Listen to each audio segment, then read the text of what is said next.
বাংলাদেশের anti reservation মুভমেন্টটা observe করছিলাম। Actually I didn't have any intention to make any video on the subject. এ বিষয়ে কোনো ভিডিও করার কোনো উদ্দেশ্য আমার ছিল না, কিন্তু পরিস্থিতি যা দাঁড়ালো তাতে তো একটা কথা আমার বারবার মনে হচ্ছে, যেটা হয়ে থাকে, যে if Kolkata catches cold Dhaka begins two sneeze. অর্থাৎ কলকাতার যদি সর্দি হয়, ঠান্ডা লাগে, তাহলে নাকি ঢাকা হাঁচতে শুরু করে, এবং উল্টোটাও হয়। ইফ ঢাকা গেটস হার্ট, ঢাকার যদি আঘাত লাগে, কলকাতা বিগিনস টু ব্লিড, কলকাতার নাকি রক্তক্ষরণ শুরু হয়। হ্যাঁ, দুই বাংলার যেমন সম্পর্ক এতদিন ধরে চলে আসছে, এটা অস্বাভাবিক কিছু নয়। কিন্তু কাল থেকে ব্যাপারটি যা ঘটছে এবং দুদিন ধরে আমি যা দেখলাম, তাতে আমার কয়েকটি প্রশ্ন আছে। শেখ হাসিনার হঠকারিতা, অ্যান্টি ইনকামবেন্সি, নির্বাচনে এ সমস্তই গোলমিল করা, তারপর কোটা নিয়ে মন্তব্য, মানলাম স্টুডেন্ট আন্দোলনের একটা জোশ থাকে, হলো। কিন্তু এটা কোন ছাত্র আন্দোলন? ছাত্র আন্দোলনে এই স্লোগান আপনি কোনোদিন শুনেছেন? আমি তো জানি না। আমি একটা দেখছিলাম যে হরে কৃষ্ণ হরে রাম, শেখ হাসিনার বাবার নাম। এটা কি ছাত্র আন্দোলনের স্লোগান হতে পারে?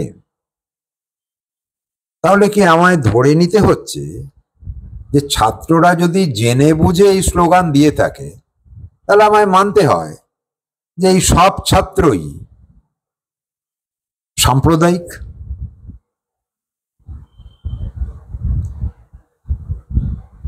আমরা একটা ব্যাপারে ভারতীয়রা গর্বিত,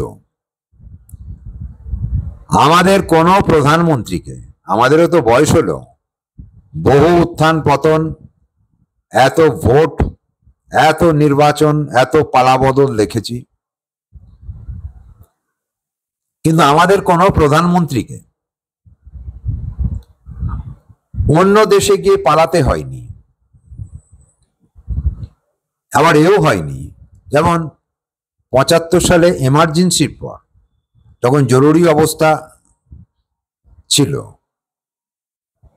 তা সারা ভারতবাসীর ক্ষোভ আছড়ে পড়েছিল কংগ্রেসের বিরুদ্ধে। তা ইন্দিরা গান্ধীর সরকারের পতনের পর ৭৭-এ এমন কিছু ঘটেছিল যে মিসেস গান্ধীর বাড়িতে গিয়ে লুটপাট করা হচ্ছে, যা আমি দেখলাম টিভিতে। পৃথিবীতে এর কোনো নজির নেই। এটাকে ছাত্র আন্দোলন বলবো? শেখ হাসিনার বাড়িতে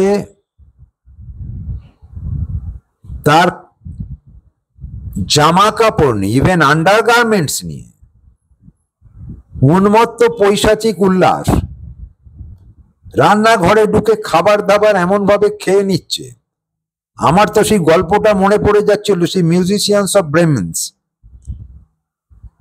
সব লুটপাট ভিডিও দেখছিলাম আজকে। লুটেরার দল, তারা যাচ্ছে। এগুলো ওদের ব্যাপার, গেল, ঠিক আছে। I don't have any reservation against this. খারাপ লাগছে, যিনি মাতৃভাষার অধিকার দিলেন, যিনি স্বাধীনতা এনে দিলেন, সেই মুজিবুর রহমানের স্ট্যাচুটাকে ভ্যান্ডালাইজ করা হলো, জুতোর মালা পরানো হলো, ভাঙা হলো, চতুর্দিকে মূর্তি ভাঙা হচ্ছে। তা আমার প্রশ্ন, এর পরেও কি ২১শে ফেব্রুয়ারি ভাষা দিবস, আমার ভাইয়ের রক্তে রাঙা ২১শে ফেব্রুয়ারি, আমি কি ভুলিতে পারি, এইসব বলে ভাষা দিবস পালন করতে যাবেন? বাংলার বুদ্ধিজীবীরাও যাবেন? গতকাল কলকাতায় যারা মিষ্টি বিলোলেন, যারা মিছিল করলেন, তাদের কাছে আমার প্রশ্ন, এটা আপনারা কি করছেন যে এত বড় একটা ভারত বিরোধিতা, এতটা অ্যানিমোসিটি, এবং এখন প্রত্যেকে বলছেন that the student movements was hijacked. এটা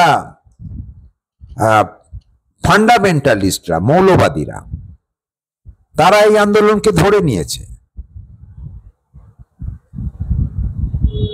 এবং এর ফলে যে মাইনরিটি কমিউনিটি ওখানে আছে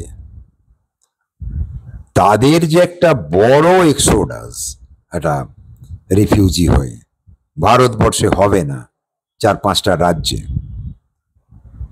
কে বলতে পারে এটা কি সমর্থনযোগ্য?